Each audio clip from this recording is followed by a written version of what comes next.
네, 안녕하세요. 월가제입니다. 오늘 80일간의 투자일주 58일차 해보겠습니다. 오늘 시장은 다시 한 1% 정도 올랐는데 참 하루만 빨리 이렇게 되었더라면 한 아쉬움이 있죠. 왜냐하면 FOMC 전에 계획이 딱 여기서 사가지고 여기 위로 치솟으면은 청산하고 여기서 숏 잡는 거였으니까 좀 아쉽긴 한데, 물론 사후적으로 이렇게 생각하면 안 되겠죠. 왜냐하면은 중간에 FOMC라는 이벤트 때문에 여러 정보들이 업데이트 되었고, 저는 그런 업데이트된 정보를 토대로 새로운 시장 뷰를 구축을 했기 때문에 그 시점 기준으로 이제 새롭게 장을 바라봐야겠죠. 그래서 어제 FOMC 이후에 이제 장 마감 때는 FOMC라는 정보를 토대로 세 가지 시나리오를 봤었습니다. 첫 번째는 이제 상승 추세의 재개, 그러니까 채널선으로 다시 올라타는 거. 두 번째는 이제 10% 조정, 그 다음 세 번째는 조정보다 큰 폭락이었는데, 이제 오늘 시황은 먼저 항상 저는 시황 해석에서 가장 중요한 것은 차트에서 뭔가 이렇게 해석하려고 하는 것보다 항상 그 움직임 저변에 깔린 경제적인 이유, 심리적인 이유를 먼저 이해하는 게 중요하다 보거든요. 그 위에다가 이제 보조적으로 차트를 사용해야 된다고 보는데, 그럼 언제 그러한 경제적 이유보다 차트를 중시하느냐? 그건 당연히 시장 참여자들이 경제적 이유보다 차트를 중시할 때겠죠. 첫 번째 그런 케이스는 이렇다 할 경제적 이유 자체가 없는 경우. 그래서 코인 쪽의 시장들은 차트 분석이 되게 잘 먹히는 부분들이 있어요. 그 다음에 이제 두 번째 경우는 모두가 보는 어떤 라인이 있을 경우,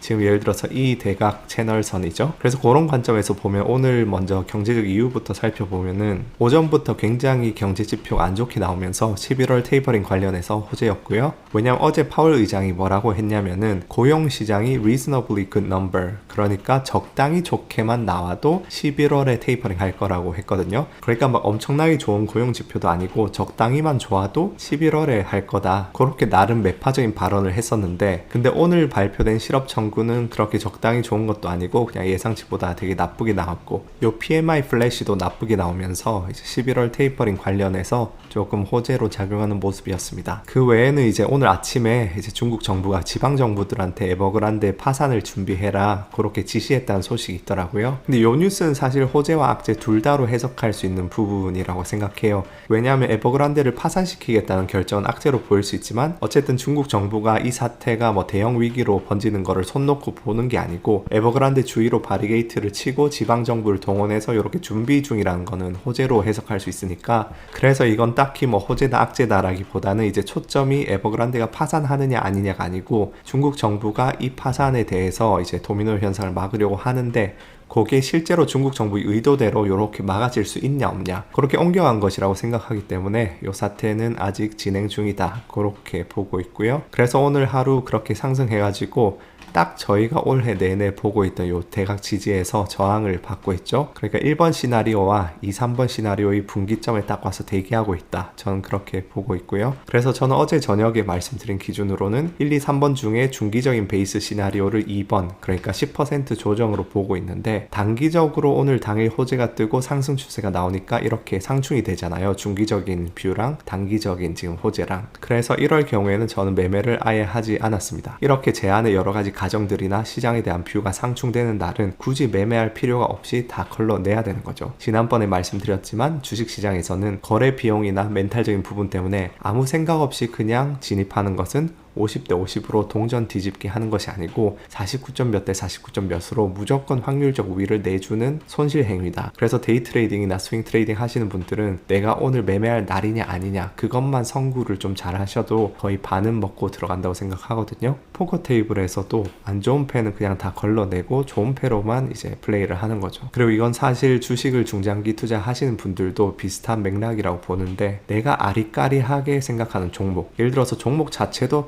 좋긴 좋은데 뭔가 조금 걱정되는 부분이 있다든지, 아니면 좋은 종목이 확실한데 이미 가격적으로 많이 올라서 매수하기 애매한 종목, 내가 세운 안전마진 기준에 살짝 미달되는데 뭔가 지금 막차일 것 같아서 지금 괜히 안 샀다가 훅 오를까봐 모호한데 매수한다거나, 그런 결정들을 하면 할수록 확률적 우위가 이제 새어나가는 거기 때문에 그런 결정들은 다 솎아내시면은 훨씬 더 투자 성적이 좋아지실 수 있다. 그래서 아무런 투자 판단을 하지 않는 것에 익숙해지시고 편해지시는 게 좋은 투자자, 좋은 트레이더가 되는 길이 아닌가 싶어요. 왜냐하면 확률적 우위뿐만 아니고 그렇게 모호한 상황에서 매매하거나 모호한 종목을 매수하면은 그 결과 자체에도 심리적으로 휘둘리게 됩니다. 내가 베이스 시나리오가 있고 그 시나리오대로 가는 하에서 시장이 이렇게 예상과 다르게 바뀌면은 그 이유를 찾아내거나 매매를 멈출 수가 있어요. 이렇게 내가 가정이 상충되는 시점에 왔다 그러면은 그냥 멈출 수 있는데, 그런 거 없이 그냥 모호하게 진입해버리면은 1차적으로는 내 예상과 시장이 달라지고 있다는, 그 내가 틀렸다는 거, 뭔가 잘못되기 시작했다는 거를 포착할 수 있는 기준선이 서지를 않습니다. 그러다 보면 이리저리 휘둘리고 내동매매하고 그렇게 되는 거죠. 그 다음 주식 종목도 확실한 나의 기준, 확실한 내가 세운 안전마진 규칙에 따라서 진입을 할 경우에는 그게 뭐 내가 생각한 것과 다르게 흘러가도 마음의 여유가 있고 후속 판단을 제대로 할 수가 있고 또 안전마진 때문에 여유있게 그런 선택을 할 수 있습니다. 근데 모호할 때 이렇게 들어가 버리면은 그 모호한 가격에서 더 하락했다 치면은 손실을 입고 있는데, 한편으로는 원래 생각했던 그 안전마진 기준을 충족하는 레벨로 왔기 때문에 거기서 또 나오기는 애매하고 손실을 나고 있고, 그렇게 되면서 심리적으로 이제 휘둘리게 되거든요. 그럼 거기서 일반적으로 추가 매수를 해가지고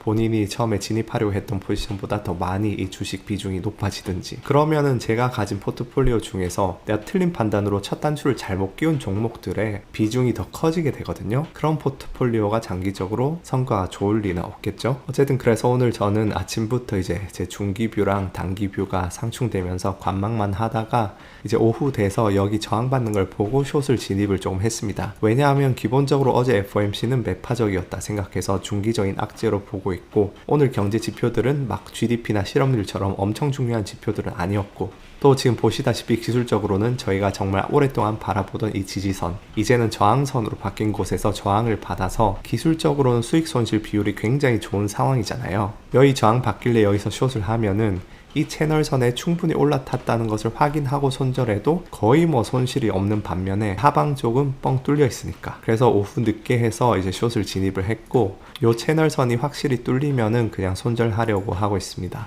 근데 뭐 아시다시피 매수매도 추천 아니고, 제가 지난 2달 정도 숏 쪽으로 이제 매매하는 쪽에 승률이 좀 낮아져 있는 상황이기 때문에 참고만 하시고 이제 본인의 시나리오와 본인의 시장 해석, 그런 것들을 연습하시면서 매매를 하시기 바라겠고, 오늘 달리기는 못했습니다. 지금 소리 들리시는지 모르겠지만 밖에 비가 엄청 와가지고 그냥 뒹굴뒹굴 했고요. 이제 80일간의 투자 일주가 이제 3주 정도 남았습니다.